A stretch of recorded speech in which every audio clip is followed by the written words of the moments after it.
Gênese no lar e no coração. Manhã de domingo, 19 de abril de 2020. Agradecemos, Senhor da vida, por esta manhã que abre uma nova etapa do nosso aprendizado. Agradecemos, Senhor, as bênçãos do entendimento, do conhecimento, do relacionamento, da interação com as forças do universo.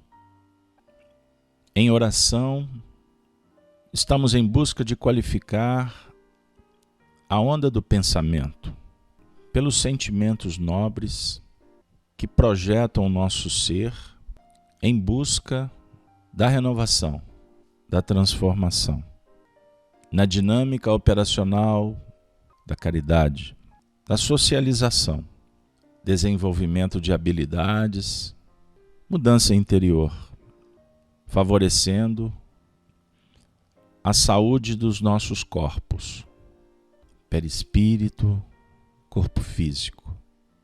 Ajuda-nos, Senhor, neste momento, e por isso suplicamos a presença dos benfeitores espirituais, amigos de tantos instantes, para que eles possam, estando conosco, fortalecer a nossa corrente de bons propósitos.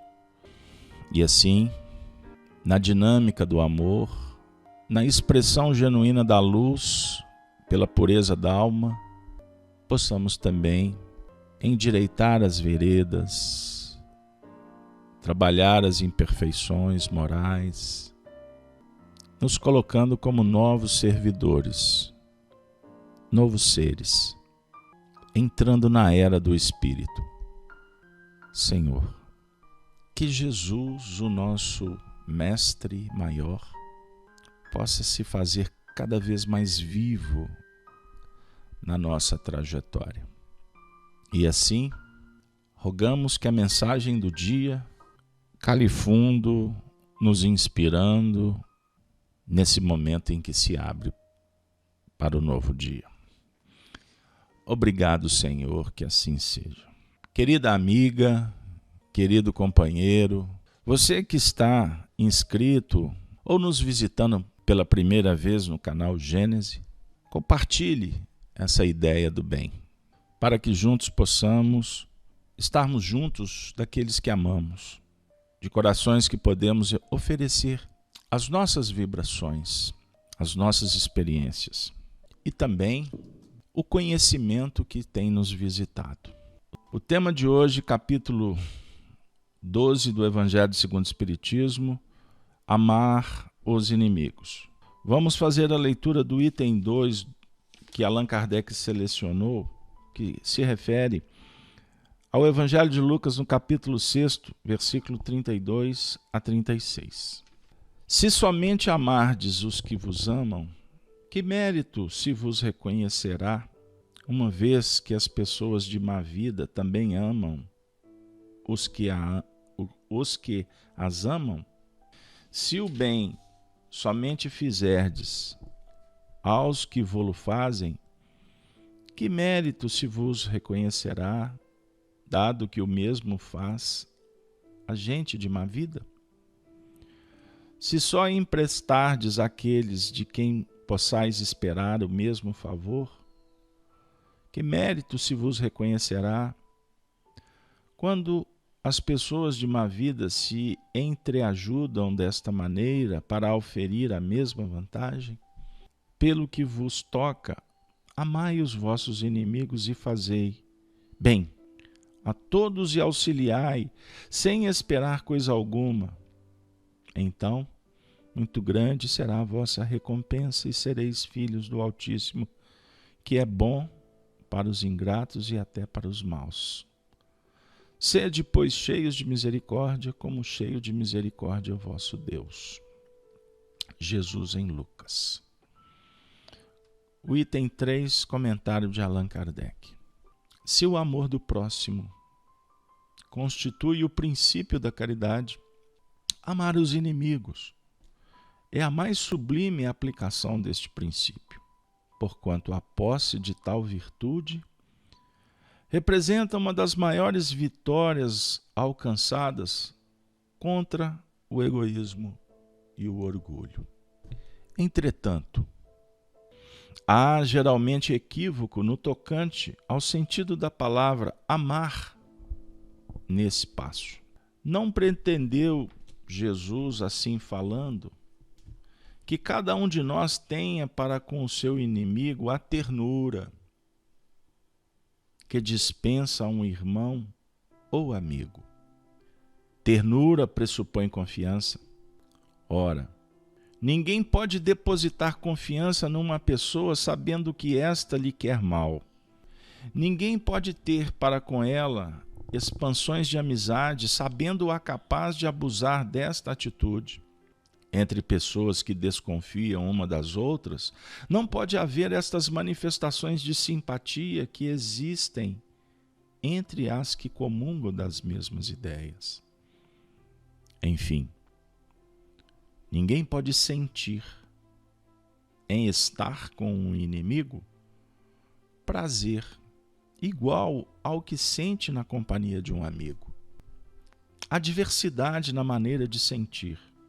Estas duas circunstâncias diferentes resulta mesmo de uma lei física, a da assimilação e da repulsa dos fluidos. O pensamento malévolo determina uma corrente fluídica que impressiona penosamente. O pensamento benévolo nos envolve num agradável eflúvio. Daí a diferença das sensações que se experimenta a aproximação de um amigo ou de um inimigo. Amar os inimigos não pode, pois, significar senão que nenhuma diferença se deve estabelecer entre eles e os amigos. Se esse preceito parece de difícil prática, impossível mesmo é apenas por entender-se falsamente que ele manda se dê no coração, assim ao amigo como ao inimigo, o mesmo lugar. Uma vez que a pobreza da linguagem humana obriga a que nos sirvamos do mesmo termo para exprimir matizes diversos de um sentimento, a razão cabe estabelecer as diferenças conforme os casos.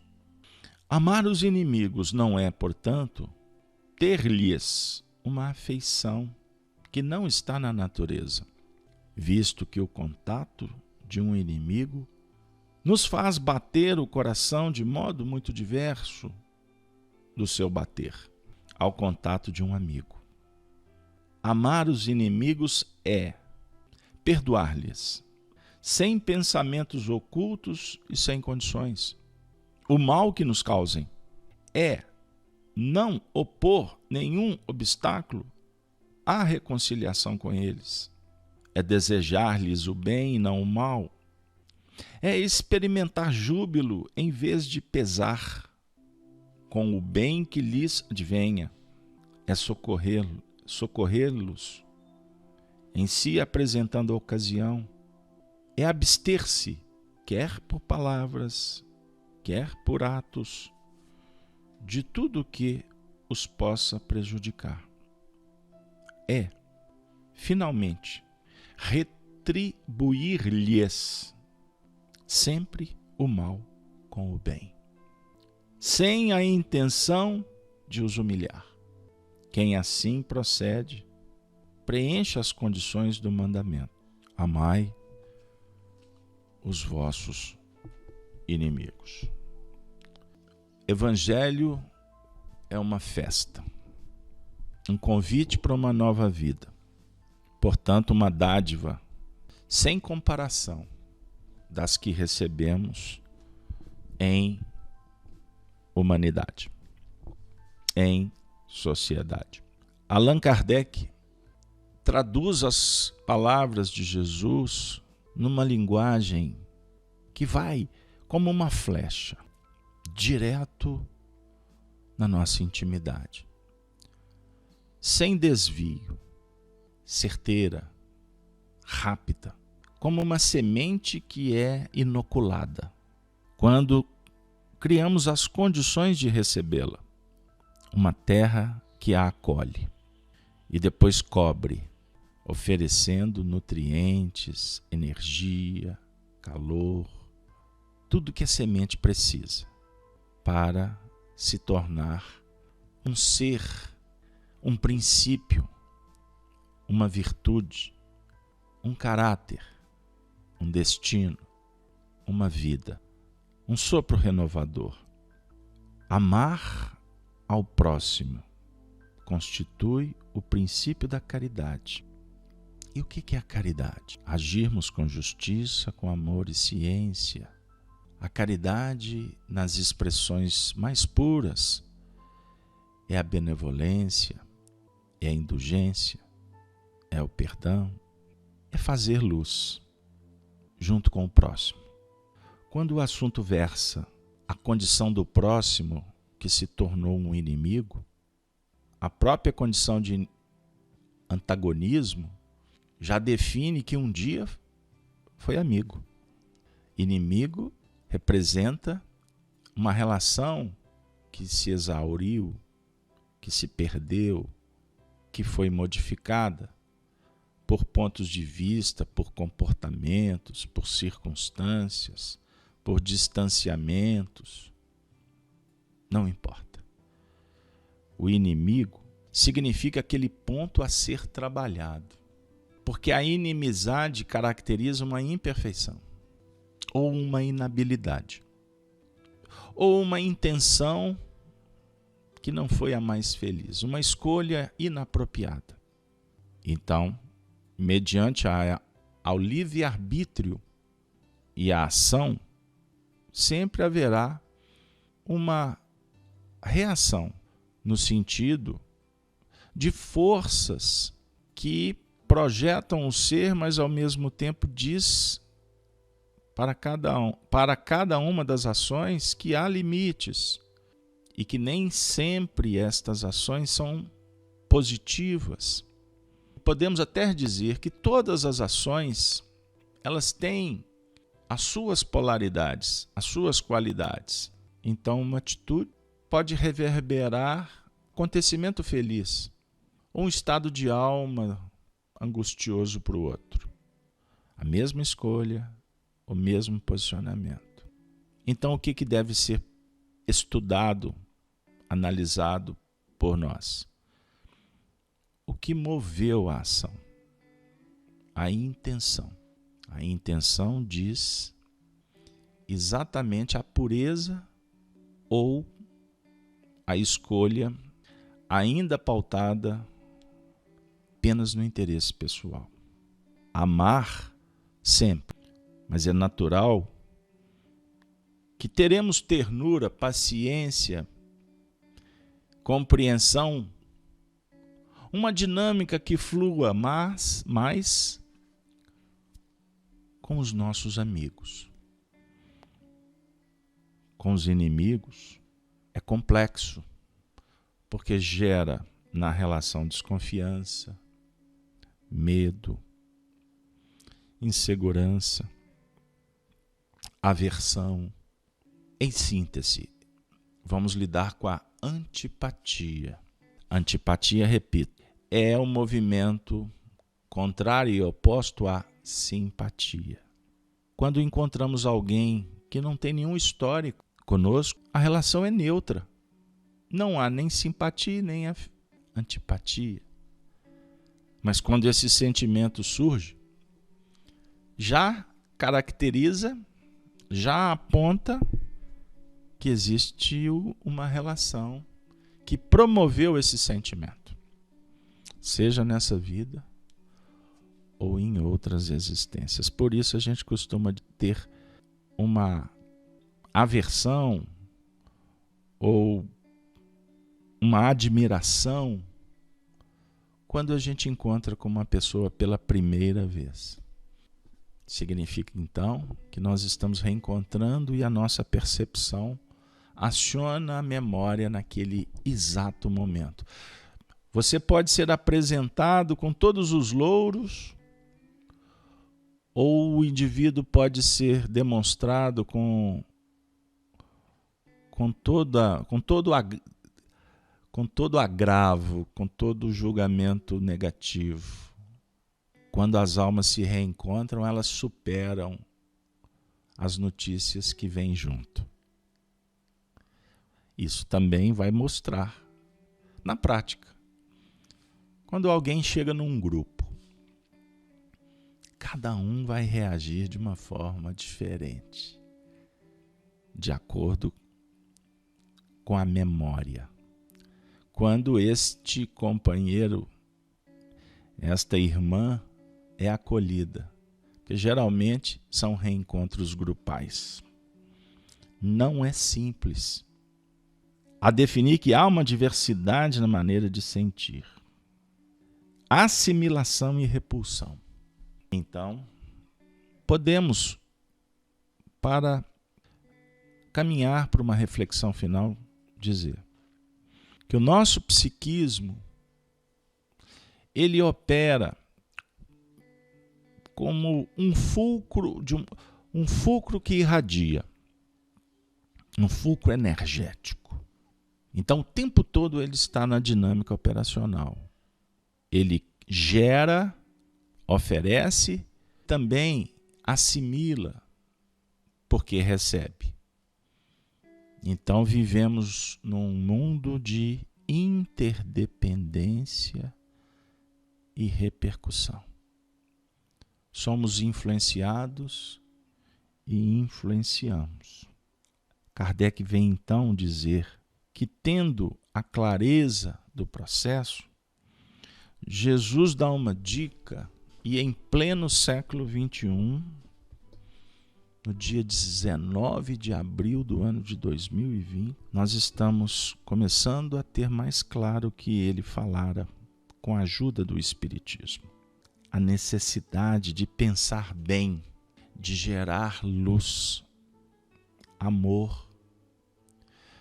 Porque se a nossa máquina, se esse dínamo de bênçãos foca, objetiva, um trabalho que fará bem para nós, com isso vamos adquirindo forças para ir domando as nossas tendências inferiores que se apoiam em preconceito, em vaidade, em presunção.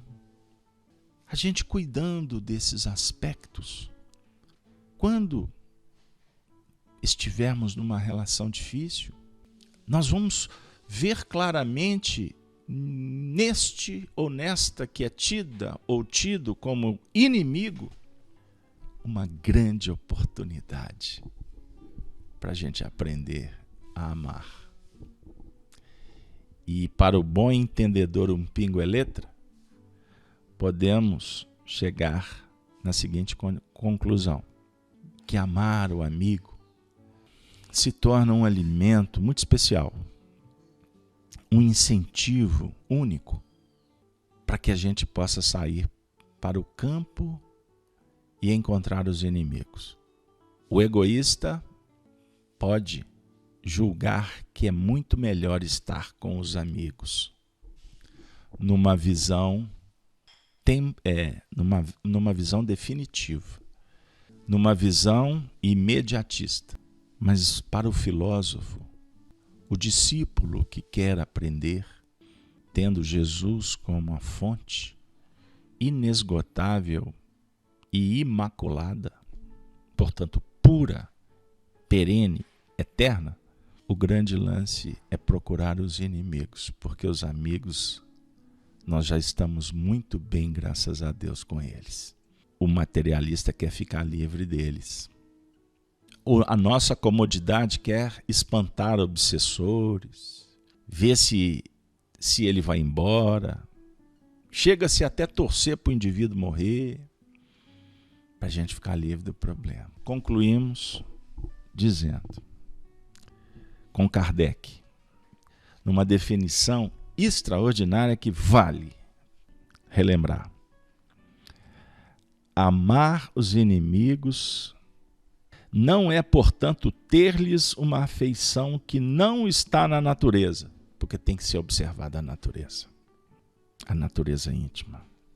Amar os inimigos é não lhes guardar ódio, nem rancor, nem desejos de vingança, é perdoar-lhes, sem pensamento oculto e sem condições, o mal que nos causem, é não opor nenhum obstáculo à reconciliação com eles, é desejar-lhes o bem e não o mal, é experimentar júbilo em vez de pesar, com o bem que lhes advenha, é socorrer-lhes em si apresentando a ocasião, é abster-se, quer por palavras, quer por atos, de tudo o que os possa prejudicar. É, finalmente, retribuir-lhe sempre o mal com o bem, sem a intenção de os humilhar. E concluo dizendo, quando Jesus aborda o assunto conforme o encadeamento das ideias pelo evangelista Mateus, depois que ele concatena a sequência de versículos e expõe o pensamento de Jesus do amar os inimigos, ele traz um versículo na sequência que diz assim: sede, portanto, perfeito, como perfeito é o vosso Pai Celestial. Significa que, para gravitar em torno da perfeição de Deus, sem amar os inimigos, é impossível. Que assim deve proceder, sem condições, mas preenchendo todas, no sentido de amar os inimigos, é se fazer filho legítimo do Pai Celestial. Herdeiros de Deus. Diante do sede perfeitos, há ainda uma página que pode ser acessada, do cuidado com os adversários. E me refiro não aos que se encontram no mundo dos homens ou no plano do espírito. Não. Dos que moram dentro de nós. Então, sem desviar do conteúdo apresentado, mas tentando realmente aprofundar um tanto mais, não devemos brigar com o mundo íntimo. A batalha, ela não pode ser travada sobre a ótica da destruição. A luta entre o bem e o mal caracteriza então um estágio numa definição de um amigo espiritual chamada transição. Então, quando em Espiritismo Kardec traz esse período de mudanças, de transição, a tendência é a gente ir para o plano de fora, preocupado se vamos desencarnar, se vamos ter dinheiro, se vamos ter emprego, se o mundo vai parar, se vai ter guerra, se vai ter uma destruição em massa, se vai ter invasão alienígena. E aí observe que, na verdade, são especulações que já foram ditas, que não têm nenhum sentido, porque nós estamos numa expressão transcendente do Espírito Emmanuel, estamos entrando na era do Espírito.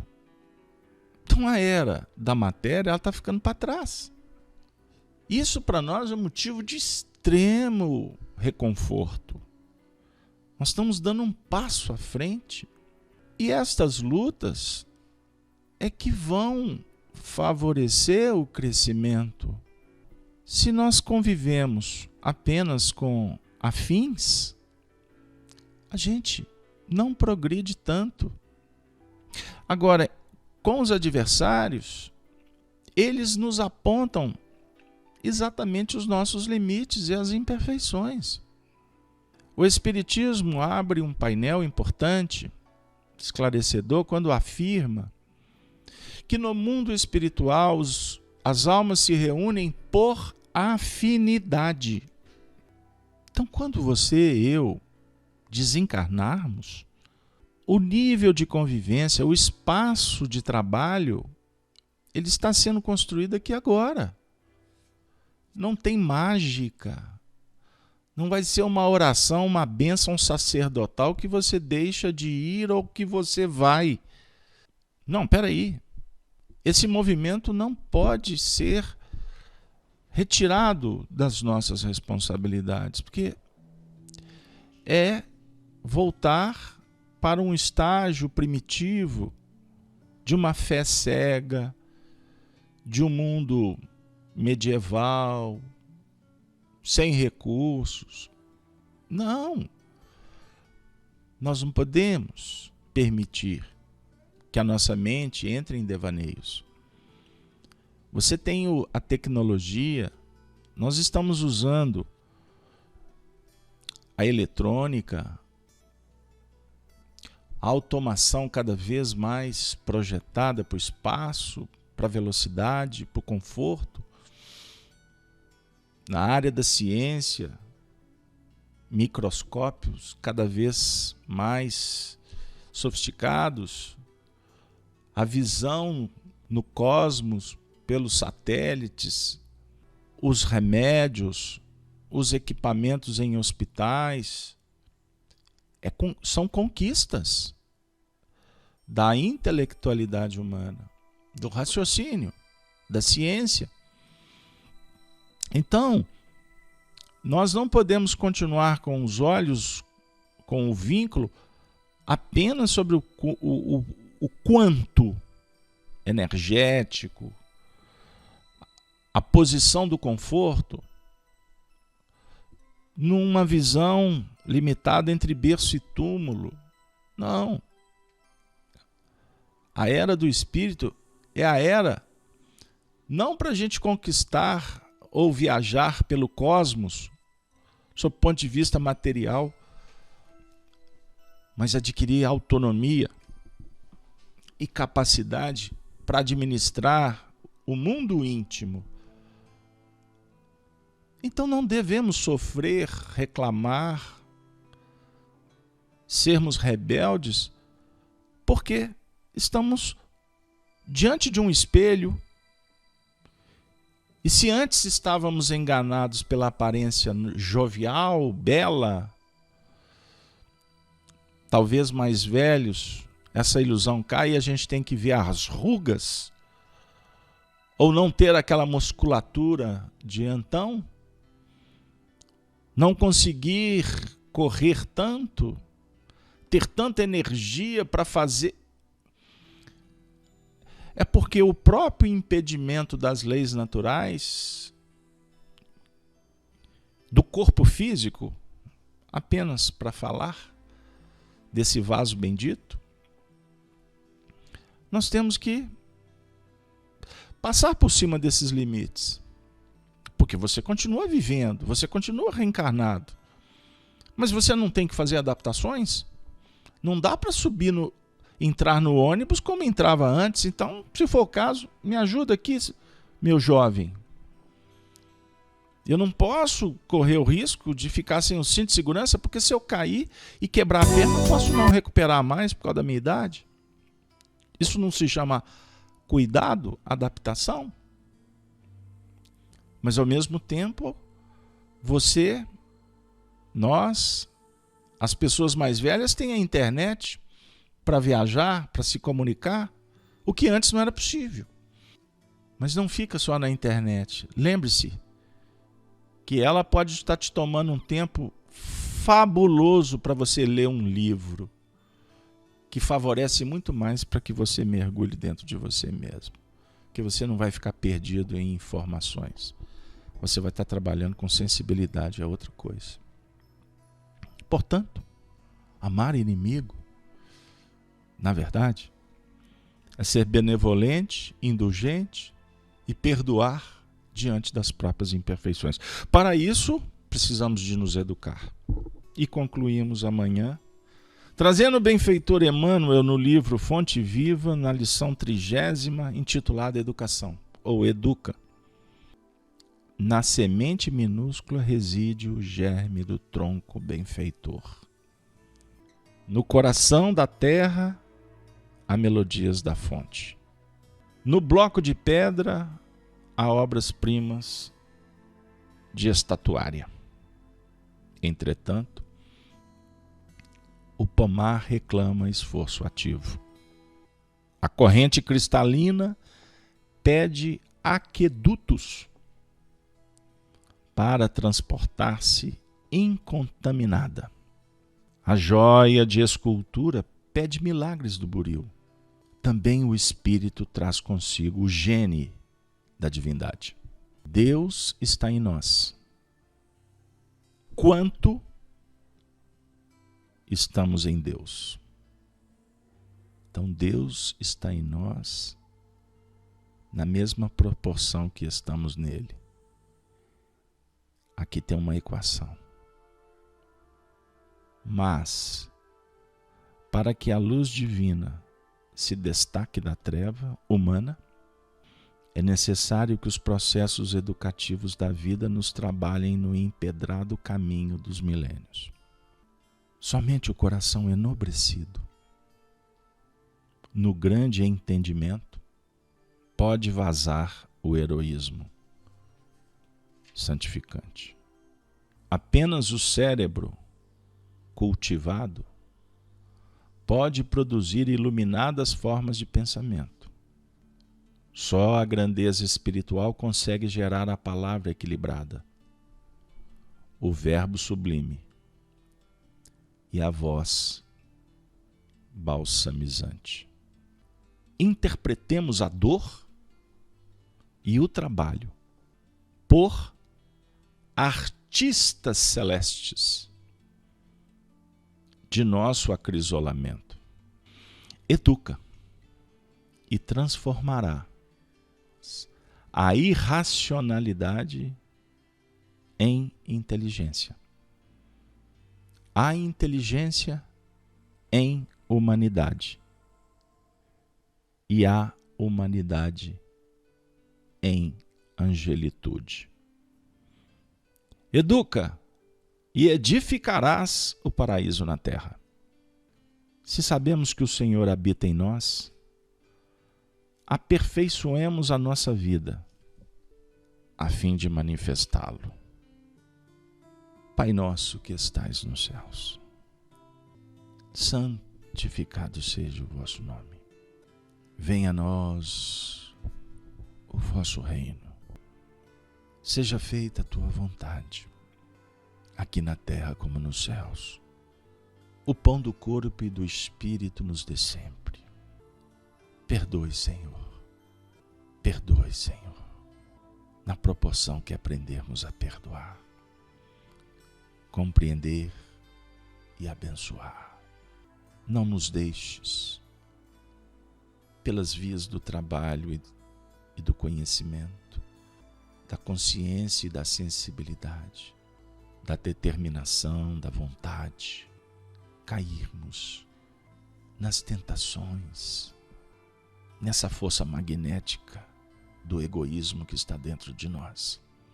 Livra-nos, então, Senhor, do mal, pois Tu é a luz. Essa luz é o reino, é a verdade, é a vida, é o amor, é a arte, é a beleza, é a vida, é a paz. Gênese no lar. Desejo um domingo de muita paz para vocês. Ave Cristo.